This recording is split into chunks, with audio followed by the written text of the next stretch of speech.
அன்பான நேயர்களே, காலை வணக்கம். பச்சை மாமலை போல் மேனி பவழவாய் கமல செங்கல் அச்சுதா அமரர் ஏரே ஆயர்தம் கொழுந்தே என்னும் அச்சுவை பெரினு வேண்டே அரங்கமா நகருளானே பச்சை மாமலை போல் வேணி பவழவாய் கமல சங்கள் எச்சுவை பெரினு வேண்டே அரங்கமா நகருளானே ஊரிலே காணி இல்லை உறவு மற்றொருவர் இல்லை பாரினில் பாத மூலம் பற்றினேன் பரமமூர்த்தி காரொளி வண்ணனே கண்ணனே கதறுகின்றேன் ஆருள தம்மான் அரங்கத்தம்மான் நகருளானே. அன்பு சார்ந்த நேயர்களே,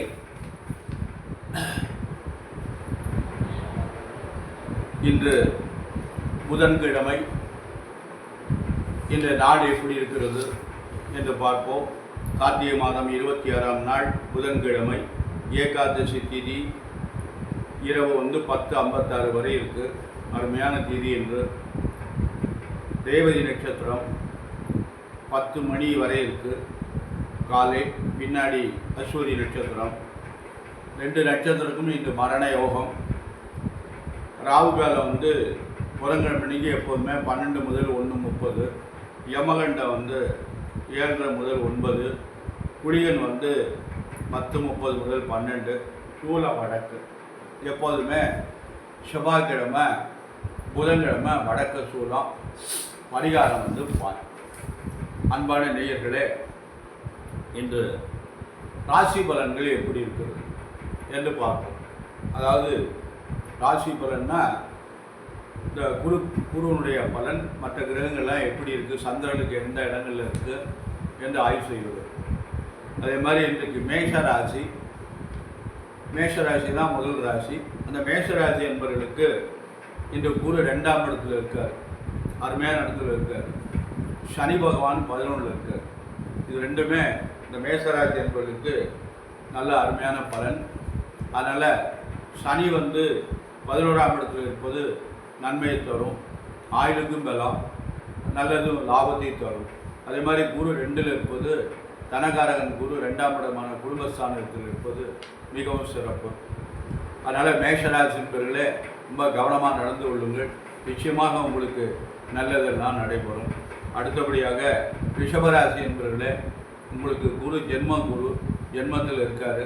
அதனால் ரொம்ப கவனமாக ஜாக்கிரதையாக நடந்து கொள்ளுங்கள். நீங்கள் பிரச்சனைகளுக்கு இடம் கொடுத்துடாதீங்க. பிரச்சனை தர மாதிரி எந்த காரியத்தையும் செஞ்சிடாதீங்க.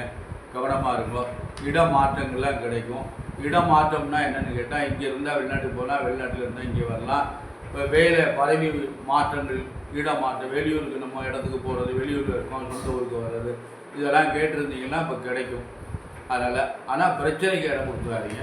ரொம்ப பொறுமையாக நடந்து கொள்ளுங்கள். ஆனால் உங்களுக்கு மிக பெரிய கிரகமான இந்த ரிஷபராசிக்கு நல்லது செய்யக்கூடிய கிரகமான ராகு பகவானும் சனி பகவானும் பிரமாதமான இடத்துல இருக்காங்க. சனி பகவான் 10ல் இருக்கார், ராகு பகவான் 11ல் இருக்கார். 2 பேருமே லாபஸ்தானத்தில் இருக்காங்க. நல்ல தொழில்ஸ்தானம், லாபஸ்தானம். அதனால் ஜென்ம குருவாக இருந்தாலும் இந்த கிரகங்கள் 2ம் பலமாக இருக்கிறதுனால ரிஷபராசி என்பதற்கெல்லாம் நல்ல நாள். ஜாக்கிரதையாக நடந்து கொள்ளுங்கள். பொறுமையாக கவனமாக நடந்து கொள்ளுங்கள். நல்லதே நடக்கும். அடுத்தபடியாக மிதுன ராசி என்பவர்களே, உங்களுக்கு குரு பகவான் 12ஆம் இடத்துல இருக்காங்க. இந்த 12ஆம் இடத்துல இருக்கிற குரு விரயங்களை உண்டு பண்ணுவாங்க. தேவையில்லாமல் ஏதாவது செலவுகளை எடுத்து விடுவாங்க. பார்த்து ஜாக்கிரதையாக நிதானமாக நடந்து கொள்ளுங்கள். நல்ல செலவுகளாக பண்ணுங்கள். உங்களுக்கு மிதுனராசி என்பதுக்கு ராகு பகவான் 10ஆம் இடத்துல இருக்காங்க. தொழில் ஸ்தானம் நன்றாக இருக்கும், நிலையாக அமையும். அதனால் இந்த விரயங்கள் ஏற்படும். அதனால் ஜாக்கிரதையாக நடந்து கொள்ளுங்கள். விரயத்துக்கு போடாதீங்க. தேவையற்ற செலவு நடப்புற மாதிரி எந்த காரியத்தையும் பண்ணிடாதீங்க. அடுத்து கடகராசி என்பவர்களே, இந்த கடகராசி என்பவர்கள் என்ன பண்ணுவாங்கன்னா, கடக லக்னம் கடகராசி இந்த இதில் பிறந்தவங்க எடுத்துக்காட்டாக இருப்பாங்கன்னு ஒரு கருத்து. எடுத்துக்காட்டுனா மற்றவங்களை விட சிறப்பாக இருப்பாங்க அப்படின்னு ஒரு கருத்து இருக்கிறது. அதனால் அந்த மாதிரி ஒரு அன்பாக உள்ள ராசி அன்பர்களை உங்களுக்கு நேரம் இப்போ அருமையாக இருக்குது. 11 குரு இருக்காங்க. இந்த 11ஆம் இடத்துக்கு குரு 5ஆம் இடத்தை பார்க்குறாங்க. நல்ல பலன்கள்லாம் நடைபெறும். ஆனால் உங்களுக்கு மற்ற கிரகங்கள்லாம் பலமாக இல்லை. மற்ற எந்த கிரகமும் உங்களுக்கு சரியாக இல்லை. அதனால் ரொம்ப ஜாக்கிரதையாக புதுசாக எதையும் செய்யாதீங்க. அதாவது அட்டமச்சனி நடக்குது சொல்லுவாங்க. ஏன்னா இந்த அட்டமச்சனி நடக்குது, எதுவுமே நடக்க மாட்டேங்குது, எதுவுமே பண்ண முடியல அப்படின்லாம் நம்ம சொல்லுவாங்க. அதனால் எதுவும் செய்யாதீங்க. செஞ்சுவிட்டு ஏன் வதிப்படுறீங்க? அதனால் பணத்தை விரயம் பண்ணாதீங்க. ஜாக்கிரதையாக நடந்து கொள்ளுங்கள். கடகராசி என்பதற்கு உங்களுக்கு நல்ல நாள், நல்லது நடக்கும், நல்ல வருமானம்லாம் நல்லா வரும். அதனால் அன்பான சிம்மராசி என்பதில் உங்களுக்கு இந்த நாள் சரியில்லை. எந்த கிரகமும் உங்களுக்கு சரியாக இல்லை. குரு 10ஆம் இடத்துல இருக்குது. கெட்ட பேர் ஏற்படுற மாதிரி நிலைமையெல்லாம் ஏற்படும். பார்த்து ஜாக்கிரதையாக நடந்து கொள்ளுங்கள். கெட்ட பேர் என்றால் மேலே அதிகாரிகிட்ட கவனமாக வேலை பார்த்தீங்கன்னா மேலே உள்ள அதிகாரிகிட்ட ஜாக்கிரதையாக நடந்து கொள்ளுங்கள். ஒரு இடத்துல வேலை பார்க்குறீங்கன்னா, ஆஃபீஸில் வேலை பார்க்குறீங்க அப்படின்னா டேபிள் மேலே இருக்கிற முக்கியமான பேப்பர்லாம் வெளியில் டீ குடிக்க போனீங்கன்னா எடுத்து உள்ளே வச்சு பூட்டிட்டு போங்க. ஏன்னா பக்கத்தில் இருக்கிற டேபிள் ஒரு பேப்பரை உருகினான்னா போச்சு உங்கள் பாடு, ஆபத்தை போயிடும். அதனால் பார்த்து ஜாக்கிரதையாக யாரையுமே நம்பாதீங்க. இந்த காலத்தில் நம்புவதற்கு யாருக்கும் வாய்ப்பு இல்லை. நமக்கு என்ன கெட்ட பேர் வரணுமோ அதை செய்ய முடியுமோ அதெல்லாம் பண்ணுவாங்க. அதனால் ஜாக்கிரதையாக நிதானமாக நடந்து கொள்ளுங்கள். இறைவனை நம்புங்கள். அடுத்து கன்னிராசி என்பவர்களே உங்களுக்கு நல்ல அருமையான நாள். உங்களுக்கு குரு பகவான் 9ஆம் இடத்துல இருக்கார். ஓடி போனவனுக்கு 9ஆம் இடத்துல குரு, ஆப்டவனுக்கு 8ஆம் இடத்துல சனின்னு ஒரு பழமொழி சொல்லுவாங்க. அது மாதிரி அந்த 9ஆம் இடத்துல குரு இருக்கிறது பெரிய சிறப்பு. நல்லதே நடக்கும். உங்களுக்கு சனி பகவான் 6ல் இருக்கார். ரிஷபராசிக்கு சனி பகவான் நல்ல இடத்துல இருக்கார், 10ல் இருக்கார். இதுக்கு உங்களுக்கு 6ல் இருக்கார். 6ஆம் இடத்துல இருப்பது மிகவும் சிறப்பு. அதனால் நல்லதெல்லாம் நடக்கும். கன்னிராசி மகளே உங்களுக்கு அவங்கவுங்க வயதுக்கு தக்கபடி நல்ல காரியங்கள்லாம் நடைபெறும். அதாவது நல்ல காரியம்னா என்னையா அப்படின்னு ஒரு கேள்வி இருக்கிறது. நல்ல காரியம்னா அவங்கவுங்க வயதுக்கு தக்கபடி, அதாவது வேலை கிடைக்கலன்னா நிச்சயமாக வேலை கிடைக்கும், கல்யாணம் ஆகலைன்னா கல்யாணம் நடக்கும், குழந்தை இல்லைன்னா குழந்தை ஏற்படும், வெளிநாட்டுக்கு போகணும் முயற்சி பண்ணிக்கலாம் அது நடைபெறும், வீடு கட்டணும்னு நினச்சினா வீடு கட்டலாம். இதெல்லாம் மனிதனுக்கு நல்ல காரியம் தானே. இந்த மாதிரி ஒரு காரியங்கள்லாம் நடைபெறும். இதுக்கு பேர் நல்ல காரியம்னு பேர். அதனால் அந்த மாதிரி ஒரு நல்ல காரியங்களை பண்ணலாம். ஜாக்கிரதையாக நடந்து கொள்ளுங்கள். சனி பகவான் உங்களுக்கு பிரமாதமாக இருக்கார், நல்ல இடத்துல இருக்கார், ஜாக்கிரதை. அடுத்து துளாராசி என்பதில் உங்களுக்கு குரு 8ல் இருக்கார், அஷ்டம குரு. தயவு செஞ்சு எந்த காரியத்தையும் செய்யாதீங்க, புதிதாக எதையும் செய்யாதீங்க. தடைப்படும், தாமதமாகும், செலவு அதிகமாகும். அதனால் செஞ்சுட்டு வருமானம் இல்லாமல் போயிடும். அதனால் தயவு செஞ்சு கொஞ்சம் பொறுமையாக இருங்க. இந்த குரு பயிற்சி வரையும் பொறுமையாக இருங்க. அதுக்கு பிறகு கண்டிப்பாக மாற்றங்கள். குரு 9ஆம் இடத்துக்கு வந்துடுறாரு, நல்லது நடக்கும். அடுத்து உங்களுக்கு ராகு பகவான் 6ல் இருக்கார். கவலைப்படாதீங்க. செய்கின்ற தொழில் நல்லா இருக்கும். புதுசாக பண்ணிங்கன்னா தடைப்படும். அதனால் பார்த்து ஜாக்கிரதையாக நடந்துடும். அன்பான விருச்சிக ராசி என்பவர்களை நீங்கள் நல்ல ஆற்றல் மிக்கவங்க, சுறுசுறுப்பாக இருப்பீங்க. கொஞ்சம் கோபம் வரும், உடம்பு உஷ்ணமாக இருக்கும். அதனால் பார்த்து ஜாக்கிரதையாக நடந்து கொள்ளுங்கள். நல்லது. உங்களுக்கு குரு பகவான் 7ஆம் இடத்துல இருக்கார். நல்லதே நடக்கும், நல்ல காரியங்கள் நடைபெறும். அதனால் பார்த்து கவனமாக நடந்து கொள்ளுங்கள். 4ல் சனி இருக்கிறாரு. அதனால் உங்களுக்கு 4ஆம் இடம் சனிக்கு நல்ல இடம் இல்லை. அதனால் உடல்நிலையில் சற்று கவனமாக இருந்து கொள்ளுங்கள். அன்பான தனுசு ராசி என்பவர்களை திறமையான ஆள், நீங்கள் கெட்டிக்காரங்க. உங்கள் திறமையெல்லாம் இப்போ வெளியில் கொண்டு வரலாம். அதுக்குடைய வாய்ப்புகள் இருக்குது.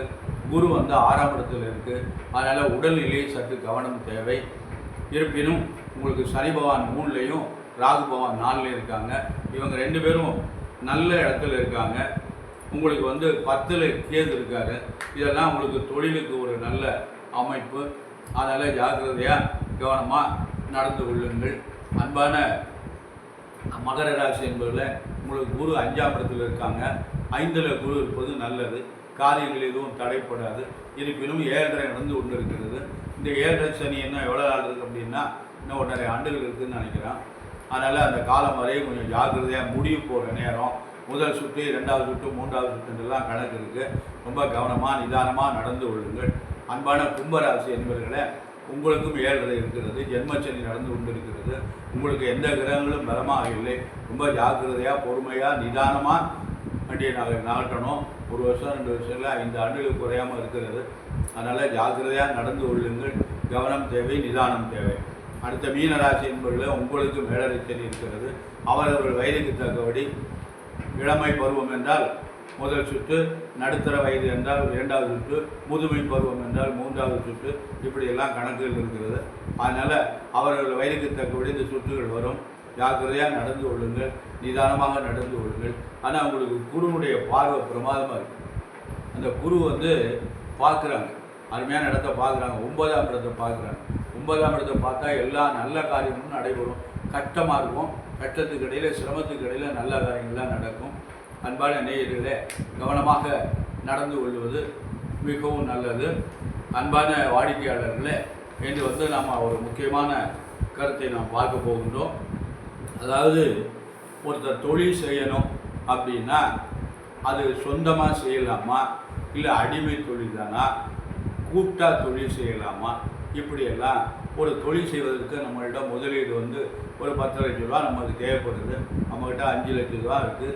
இன்னொருத்தர் ஒரு 5 லட்ச ரூபா போட்டு தொழில் செய்கிறேன்னு சொல்கிறாரு. அதுக்கு உங்களுக்கு கூட்டு தொழில் சரியாக வருமா அப்படின்னு நீங்கள் பார்த்தீங்கன்னா சொந்தமாக தொழில் பண்ணலாமா அப்படின்னு முதல்ல கேள்வி. சொந்தமாக தொழில் பண்ணணும்னா அந்த தொழிற்சானத்துக்கு உத்தியோகம், தொழில், இதுக்கெல்லாம் அந்த 10ஆம் இடம் தான் ரொம்ப முக்கியம். 10ஆம் இடத்துக்கு ஜீவனஸ்தானம் என்று பெயர். அது கர்மஸ்தானம் கூட அதை சொல்லுவாங்க.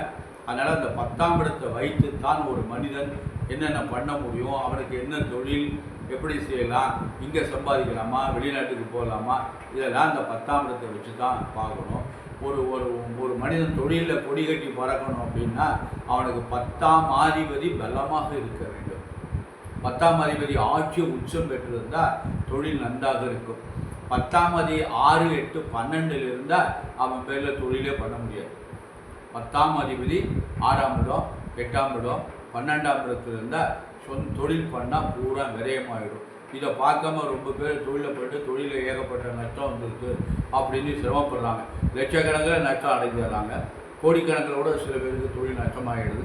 கஷ்டப்பட்டு சம்பாதித்த பணத்தை போட்டுறாங்க. கூட்டு தொழில் பண்ணலாமா, அதுக்கும் இந்த கிரகத்தினுடைய அமைப்பு இருக்குது. கூட்டு தொழில் பண்ணலான்னா இப்போ உங்களுக்கு தொழில் நன்றாக இருக்கிறது, கூட்டாளிக்கு தொழில் ஸ்தானம் சிறப்பாக இல்லைன்னா உங்கள் வருமானத்தை எடுத்து அவன் சாப்பிட்டு போயிடுவான். அதையும் பார்த்துக்கணும். முதல்ல அவனுடைய ஜாதகத்தை பார்த்து அவனுக்கு தொழில் ஸ்தானம் எப்படி இருக்குது, இந்த 2 ராசியும் நல்ல ராசியா, உங்கள் ராசியா அவன் ராசியும் பகையா, உங்களை ஏமாற்றி போடுவானா, இதெல்லாம் அவன் ஜாதகத்தை பார்த்துட்டு தான் நீங்கள் நான் கூட்டு தொழில் பண்ணலான்னு. நான் என்ன சொல்கிறேன்னா, அந்த கூட்டு தொழில்ன்றதை விட உங்கள்கிட்ட இருக்கிற முதலீடை வச்சு நீங்கள் கொஞ்சம் கொஞ்சமாக சொந்தமாக பண்ணி நல்ல விருத்தி அடைங்க. ஏன் அந்த இடத்துக்கு போகிறீங்க? ஏன்னா 2 பேருக்கும் கணக்கு காட்டணும். உங்களுக்கும் கணக்கு வேணும், அவனுக்கும் கணக்கு வேணும். அவனையும் நீங்கள் எப்போ பார்த்தாலும் பார்த்துக்கிட்டே இருக்கணும். அவனும் உங்கள் மேலே சந்தேகப்படுவான். நம்ம எல்லா நேரத்தில் இவர் ஏதாவது பண்ணிடுவாரோ அப்படிமா. நீங்கள் கல்லாவில் அவனை வச்சுட்டு போனால் நம்ம வீட்டுக்கு சாப்பிட போகிறதுல கல்லாவில் ஏதாவது பணத்தை எடுத்து அவன் வச்சுட்டுருவானோ அப்படின்னு நினைக்கிற மாதிரி வரும். இப்படியெல்லாம் ஏன்னா பக்கத்துலேயே உட்காந்து வியாபாரம் பண்ண முடியாது. அதனால் ஒரு மளிகை கடை வச்சுருக்கீங்கன்னா நீங்கள் அந்த பக்கம் போகிற மாதிரி தான் இருக்கும், அவர் கல்லாவில் வியாபாரம் பண்ணுற மாதிரி இருக்கும். ஹோட்டலில் வச்சுருந்தா யாராவது ஒரு கல்லாவில் உட்கார மாதிரி இருக்கும். இப்படியெல்லாம் ஒரு கருத்துகள் இருக்குது. அதனால் சொந்தமாக தொழில் பண்ணுவது எனக்கு கேட்டால் இந்த காலத்துக்கு ரொம்ப உத்தது. அதுக்கு சொந்தமாக தொழில் பண்ணணும்னா உங்களுக்கு கிரகங்கள் பலமாக இருக்கணும். என்ன தொழில் பண்ணலாம் அப்படின்லாம் ஒரு கணக்கு இருக்குது. என்ன வேலை பார்க்கலாம் அப்படின்லாம் ஒரு கணக்கு இருக்குது. ஒருத்தர் சொன்னால் வாத்தியார் வேலை பார்க்குறாங்க, ஒருத்தர் போஸ்ட் ஆஃபீஸில் வேலை பார்க்குறாங்க, ஒருத்தர் வங்கியில் வேலை பார்க்குறாங்க, ஒருத்தர் இராணுவத்தில் இருக்காங்க, ஒருத்தர் காவல்துறையில் இருக்காங்க, ஒருத்தர் மருத்துவராக இருக்காங்க, ஒருத்தர் இன்ஜினியராக இருக்காங்க. இதெல்லாம் இந்த கணக்கெல்லாம் அந்த ஜாதகத்தில் வருது. நிச்சயமாக நம்ம ஒரு குழந்தைக்கு படிக்கிற போதே இவர் எதுக்கு படிப்பாருன்னு பார்த்துட்டு அந்த துறையில் அவரை படிக்க வச்சோம்னா அந்த துறையில் அவர் சிறந்து விழும்பார். போலீஸ்காரன் தான் வருவார்னு சொல்லி அவரை வாத்தியாருக்கு படிக்க வச்சோம்னா அந்த சரியாக வராது அந்த வேலை. வாத்தியார் வேலையிருந்து திரும்பி போலீஸ் வேலை வந்துடுவான். வாத்தியார் வேலை படிச்சிருப்பான், கிடைக்காது வேலை. திருப்பி போலீஸ்காரனுக்கு ட்ரைனிங் எடுப்பான், உடனே வேலை கிடைச்சுன்னு போயிடுவான். அந்த வாத்தியாருக்கு படித்து 2 வருஷம் வீணாக போயிடும், பண்ண செலவு வீணாக போயிடும். அதனால் அந்த மாதிரிலாம் இல்லாமல் அவங்கவுங்க அதுக்கு என்னென்ன தகுதி இருக்கிறது, என்ன கடல் பயணம் போகணும்னாலும் அதுக்கும் வாய்ப்பு இருக்குது. அதாவது ஜலராசி என்று இருக்கிறது. அதாவது மகர ராசி, கடக ராசி, மீன ராசி, இந்த 4 ராசியும் ஜலராசி என்று சொல்வது. ஜலராசினா தண்ணி ராசின்னு பேர். மகர ராசிக்கு ஏன் தண்ணி ராசின்னு வந்துன்னா மகரம்னா சுறா மீன், சுறா மீன் கடலில் தான் வரும். மீன ராசிக்கு எப்படி தனி ராசின்னா கெண்டை மீன், அதுவும் தண்ணியில் வரும். கடகராசி நண்டு, அதுவும் தண்ணியில் வரும். அதனால் இந்த 10ஆம் இடம் கடகமோ மகரமோ மீன ராசியாக வந்தால் நிச்சயமாக கடகராசியாக போவான். அந்த மீன ராசி கடகராசி மகர ராசியில் ஒருத்தர் பிறந்திருந்தாங்கன்னா நிச்சயமாக கடல் பயணம் உண்டு. அப்படின்னா அந்த 10ஆம் அதிபதி போய் இந்த 3 ராசியில் ஏதாவது ஒரு ராசியில் இருந்தாலும் கடல் பயணம் உண்டு. இப்படியெல்லாம் கடல் பயணம் சிறப்பாக இருக்குமா, அங்கே போனால் அந்த அந்த தொழில் நன்றாக இருக்குமா அப்படின்னு ஆய்வு செய்து விட்டு அதுக்கு மேலே நம்ம போகணும். இப்போ உங்கள் ஜாதகத்தில் கடல் பயணம் நல்ல இல்லை, வெளிநாட்டில் போய் ஒரு ஓஹோன்னு இருக்கார். எப்படியா இருக்கார் உங்கள் ஜாதகத்தில்? இவர் ஒரு ஜோதி சொல்லுவார், இவர் கடல் வெளிநாட்டுக்கெல்லாம் போகவே முடியாது, இங்கே தான். ஆனால் அவர் வெளிநாட்டுக்கு போடுவார். மனைவியுடைய ஜாதகத்தில் கணவன் வெளிநாட்டில் தான் சம்பாதிக்கணும். குழந்தையுடைய ஜாதகத்தில் அப்பா வாழ்நாளில் 3/4 பகுதி வெளிநாட்டில் இருக்கணும், இங்கே இருக்கக்கூடாதுன்னு இருக்கும். இப்படியெல்லாம் ஒரு கருத்துக்கள்லாம் இருக்குது. அதனால் அந்த கருத்துக்களுக்கு தக்கபடி அதெல்லாம் ஆய்வு செய்துவிட்டு நம்ம தொழிலை நிர்ணயம் பண்ண வேண்டும். அது இல்லாமல் ஏதோ நமக்கு பிடிச்ச தொழில், இப்போ உணவு தொழில் பண்ணணும் அப்படின்னா அதுக்கு நம்ம என்ன பண்ணணும்?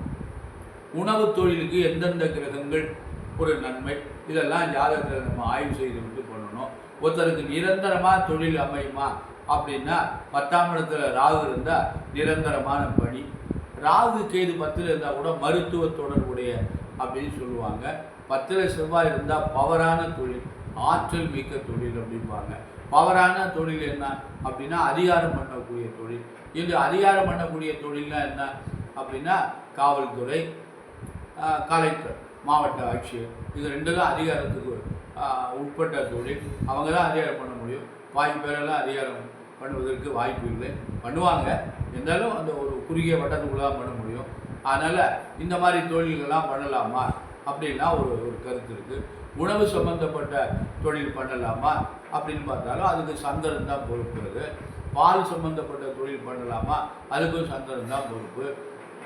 தண்ணி சொந்தமான தொழில் பண்ணலாமா, அதுக்கு சந்திரன் தான் பொறுப்பு. இப்படியெல்லாம் ஒரு கிரகங்களை ஆய்வு செய்துவிட்டு தொழிலை நாம் செய்தோமையானால் நல்ல பலனடையலாம். பார்க்காம பண்ணிட்டு சிரமத்தை விட ஜாதகத்தை நன்கு பார்த்து குடும்பத்தில் உள்ள ஒரு 3 மெம்பர், நம்முடைய ஜாதகம், மனைவியோட ஜாதகம், குழந்தையோட ஜாதகம், இதை 3ஐயும் பார்த்துட்டு நம்ம வாகன சம்பந்தப்பட்ட தொழில் பண்ணலாமா அப்படின்னா ஒரு ஜாதகத்தில் வாகன யோகம் நன்றாக இருக்கணும். அதுக்கு எந்த கட்டத்தை பார்க்கணும்னா 4ஆம் இடத்தை பார்க்கணும். 4ஆம் அதிபதி பலமாக இருக்கணும். 4ஆம் அதிபதி 10, 11, 5 இந்த மாதிரி இடங்கள்ல இருந்தால் 9 இதில் இருந்தால் வாகனம் சம்பந்தப்பட்ட தொழில் பண்ணலாம். 4ஆம் அதிபதி 6, 8, 12 இருந்தாங்கன்னா வாகனம் நிச்சயமாக விரையமாகும். வீட்டுக்குன்னு ஒரு வண்டி வச்சுருந்தா கூட அடிக்கடி அந்த வண்டி ரிப்பேர் ஆகும். ஒரு கூட்டி வச்சுருந்தா கூட ஓயாமல் பஞ்சர் ஆகும். அப்படின்லாம் ஒரு கருத்து இருக்குது. அதெல்லாம் உங்கள் அனுபவத்தில் உங்களுக்கு புரியும். சில பேருக்கு காரு ரிப்பேரே ஆகாது. சில பேருக்கு அடிக்கடியே விபத்தை ஏற்படுத்திக்கிட்டே இருக்கும். புது காராக வாங்கிட்டு வருவோம், வந்தோடனே பஞ்சர் ஆகிடும். ரோட்டில் ஆணி கிடக்கும், வருவதே பஞ்சரோடு வருவான். இதெல்லாம் என்னென்னு கேட்டால் அவனுக்கு வாகன யோகம் இல்லை. யாருக்கு வாகன யோகோ அவங்க பேரில் பண்ணணும். இப்போ மனைவியருக்கு வாகன யோகம் இருக்குன்னா மனைவி பேரில் பண்ணணும். இந்த மாதிரிலாம் ஒரு சில கருத்துக்கள்லாம் இருக்குது. இதெல்லாம் நன்கு ஆய்வு செய்து அதன் பிறகு நீங்கள் தொழிலை பண்ணிங்கன்னா நல்ல முன்னேற்றம் இருக்கும். ஏன்னா நம்ம கஷ்டப்பட்டு சம்பாதிக்கணும், அந்த பொருள் நம்ம விரயமாக்கக்கூடாது. அதனால் தொழில் ஏதாவது ஒரு தொழில் பண்ணால் தான் நம்ம ஏதாவது ஒரு கர்மம் பண்ணால் தான் நம்ம வாழ்க்கையில் முன்னேற முடியும். ஏதோ ஒரு தொழில் மூட்டை போனோம்னால அதுக்கு நமக்கு மூட்டை எடுத்து தூக்குறதுக்கு நிறைய, இப்போ நீங்கள் பட்டாண்டுக்கு போனோம்னா அங்கே நிறைய லாரிகள் வரணும், சரக்கு லாரி சரக்கு இறக்கணும். இப்போ காவிரி கடைக்கு போனோம்னா அன்றைக்கி அதிகமாக கூட்டம் இருக்கக்கூடாது, லோடு மண்ணில் ஒரு 4-5 பேர் இருந்தால் போதும், நிறையா சம்பாதிச்சிடலாம். அப்படியெல்லாம் ஒரு கருத்துக்கள் இருக்கிறது. அதனால் அன்பான நேயர்களே, அவங்கவுங்க ஜாதகத்தில் நல்லா ஆய்வு செய்து அந்த மாதிரி தொழில் செய்வதற்கு வேண்டிய பலன்களை பெற்று நல்லது அடைந்து நல்ல பலன்களை பெற்று எல்லோரும் பல்லாண்டு பல்லாயிரத்து ஆண்டு வாழ எல்லாம் உள்ள எம்பெருமான் சிவபெருமானையும் வள்ளல் பெருமான் முருகனையும் பிரார்த்தனை செய்து நிறைவு செய்கிறேன். நன்றி, வணக்கம்.